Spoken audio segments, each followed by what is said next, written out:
post ekalungelo Hlongwane sesingakuveza nje kucaca ukuthi na inceku laphana ulungelo Hlongwane ucula umculo wegospel ngathi inceku kunento ethize emhluphayo. Uma imhlupha lento ke akekho umuntu uzom-understand, abantu bazoyithatha as ihlala into yakhe kanti i-serious. Uma kunento engakuphethe kahle ungenayo indlela yokuyikhuluma because usabela into ethize, kuba nezinto ey'ningi ozenzayo, kuba nama-action obonakala ngawo, ama-post-i njalo lapho hamba khona uma ukhuluma yabo right. Njengamanje sifuna i-post kalungelo Hlongwane uyibhale lapha ku-Facebook ithi allow me to say this ngenhliziyo nje emhlophe, angilwi namuntu futhi angiboni kungafika kulelo zinga. Yabona bafowethu, it's been 10 years for me in the industry as an independent artist. Listen man, I've seen a lot. I believe that I will still see a lot. I've been through thick and thin. NginoJesu qha engaxotshwe nalutho. Emanami, trust me when I say there are times where I was tested to take quick and fast ways towards success, but my faith and hope has never faded away from Christ. I've always seen him as my king and only him alone. All I'm waiting for is isikhathi sakhe and trust the process. So here's my point. Yabona bafowethu, I'm here because kukhona abantu abadala kuleli page likalungelo Hlongwane. Yes, I'm still a child and I will forever be a child, but a child grows, and when it grows kuningi edlula kukho. Okay, iyaqhubeka ipost-ke sekuzoyifunda ke linye ikhasi ithi so kuningi, trust me, uma ngithi kuningi engikubonile ngakuzwa ngamadlebe ami, ekungathi uma ngase ngithi ngiyakhuluma, trust me, kunemindeni engaphelela iphalishe kanye nesidima singaphela emphakathini. Kungavuka idrama nokukhuluma that can take years and years, but I'm not like that. Kunye kuphela okungivimbayo wathi kimi umkhulu manje kanti kuba adlule emhlabeni, mzukulu, noma ngabe inkosi ikubekaphi, ungabovuma ukuma ngobuthaka okanye ngethambo lomunye umuntu ngaso sonke isikhathi. Ukubalekela ukukhuluma njengendoda, ukubalekele futhi ngokuhlambalaza nokufuna ukubukwa ngomunye umuntu. Kuningi ngakukhuluma kodwa that's not my lane. Okwami ukushaya ingoma and be faithful in the Lord. Kuningi engikufihlile ngoba kumele ngivikele abantu thizeni abangabanga nandaba nami when I was at my lowest. Sometimes abanye abantu kumele bakwazi okubi nokuhlunga bakwenza kuwe, and let them know that whatever they did to you, it didn't finish you, but it elevated you and taught you a big lesson about life. But don't worry, hey, I will keep my mouth shut. I won't do that. What you guys do, nah, that's too low for me. I'm no longer the same child. Yes, ngiseyingane futhi nohlezi nibadala kimi, but I'm no longer the same small boy. Nah, I'm a man now, and I've grown up. In case you come to me and think you still get the same small boy who's lungelo Hlongwane, nah, you won't get that one.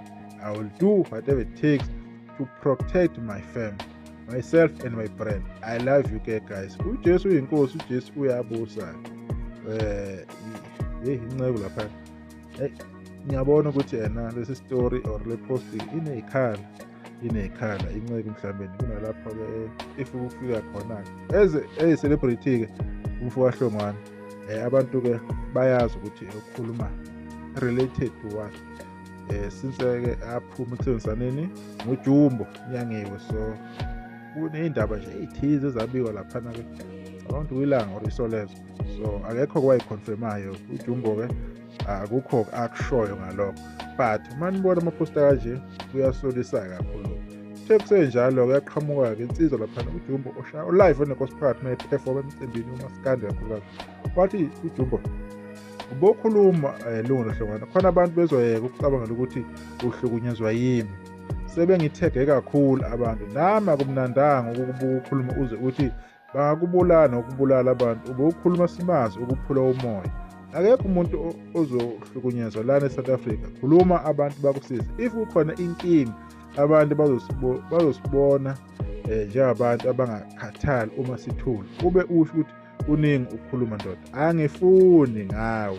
Wasiyabathega-ke bonke la bantu enibabona wasithi-ke bafethu ingane iyabhala, ngicela niyibheke bafethu, akekho umuntu ozohlala ney'mfihlo zabantu. Manje ayikhali, angifuni olungaka. Usho kanjalo-ke laphana-ke ubani uJumbo bisaqhubeka leya post wasithi bafethu ingane iyabhala, ngicela niyibheke bafethu, akekho umuntu ozohlala ney'mfihlo zabanye abantu. Ayikhali, angifuni olungaka. Liphela khona lapho. Kwazi befuna ukuthini-ke uJumbo laphana. Right, akunankinga-ke. Iyona-ke respond kaJumbo le ngoba lokhu bemthega-ke abantu-ke. Niyazi abantu bayathegana-ke. Abantu vele behlanganisa u-1 no-1-ke maybe kuphuma u-3 bese abantu bey'tshela ukuthi-ke abantu bese bey'tshela ukuthi mhlawumbe khona-ke into okukhulunywa ngayo kanti cha akunjalo. But-ke lapha-ke siyabona ukuthi heyi kuhamba ngendlela. Right, asikho-ke lapho-ke sizothi ukubheka ama-comment because zifike zenzeke lapha kuma-comment. Uma sibheka nje i-comment yokuqala bathi-ke uJobe Sithole wathi konyuluka welungelo phumela ubala qhawe ungagudli iguma. uJobe anti omunye wareportana lolu daba lokuthi yena basasebenzisane-ke uJumbo naye-ke ulungelo. Uyazi ukuthi ufuna indaba, angeke sikhulume kakhulu. Wabuya ulungelo kule post kaJumbo wathi ngenkulu inhlonipho ngicela ukuzehlisa kubalandeli bebonke ngendlela engibona ngiphendule ngayo, ngiyaxolisa. Ngibuyele kubhuti omdala, akukho engikubhalile okuqondene nawe. If I had a problem now nginawo ama-contact details akho bengizokufonela, so engikubhalile akukuthinti. Ngiyaxolisa uma ubona engathi kubheke kuwe. Ngisebenze nabantu abaningi ngathola ukuphatheka kabi okuhlukahlukene. Angifakanga igama lamuntu kwi-post yami. Ngicela ungazithuli sewuphatheka kabi, ngeke ngikubhalile. Okokugcina ngiyabonga ngethuba wangipha lona emsebenzini wethu esiwenzayo. Ngiyakuhlonipha, angisoze ngenza noma ngidicelela isithunzi sakho phansi. Ukusebenza kwami nawe kungifundise okuningi. Ngiyabonga ngethuba. Usale kahle. #ilungelo hlongwana simvele ngo-hashtag laphana. Baqhamuka bafethu oJobe bayifuna le ndaba. Uthi ugonyuluka qha khipha okusenhlizweni manje kulate bayethi uma umphaceka ave ukuthi yena exact unosi yobhenga ukuthi akakhulume ngempela. Ubani uzo kama wenza okuhle manje uthi Jobe Sithole and baliwe uthini. Hayi angizwa lento ithi ngidlule kunokwazi nokuthi kodle ongafeli ngaphakathi. UPhumlani Dlamuka phela uthi asizona izingane thina kusho ukuthi yena umuntu adlala icabha iyana lokho eyale akusekudala igula liqhume lapha bafethu. Akusekudala igula liqhume kodwa liqhumile vele ukuthi angazi ukuthi kahle kwenzakala kanjani, but umuntu enisizane naye yabo ngendlela thize akuphethi kahle. Angazi noma singabantu asiphathani kahle omunye ubona ngathi ngumsebenzisa kabi, but kunento ethize. But kukhona ukujabula okungenzeki kumuntu, yilokho nje engingithisayo.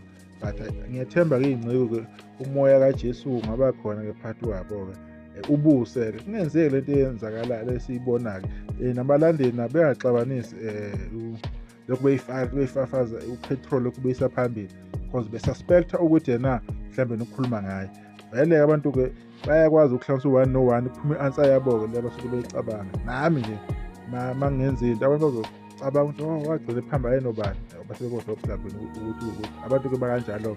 And masilokhu umuntu silokhu sibhala ama-message kanje or ama-post kanje, abantu vele sibavulela ukuthi be-discuss iy'mpilo zethu ngoba yithi sibhala izinto ezizokuthi abantu bezokhuluma ngey'mpilo zethu. So yizo-ke izinto okumele nizazi and abantu beyeke ukukhuluma ngoba hlale sibafaka sisoke nje ungasikholwa ukuthi sekukhuluma referring ulungelo hlongwana noJobe. Sengisho nje people as general abantu bayakwenza lokho ukuthi afake idwe khona bese kubonakala ngathi yabo. So injalo-ke indaba sithembe kodwa ukuthi indaba yakho izolunga ngelanga. Lokho nje ngifuna ukufunda njengamanje ngale post engithemba ngiyibona ngoba mhlawumbe le post abantu bangaba interested kuyona yokubheka ukuthi ahlahla into lezinsizwa iyolunga nini.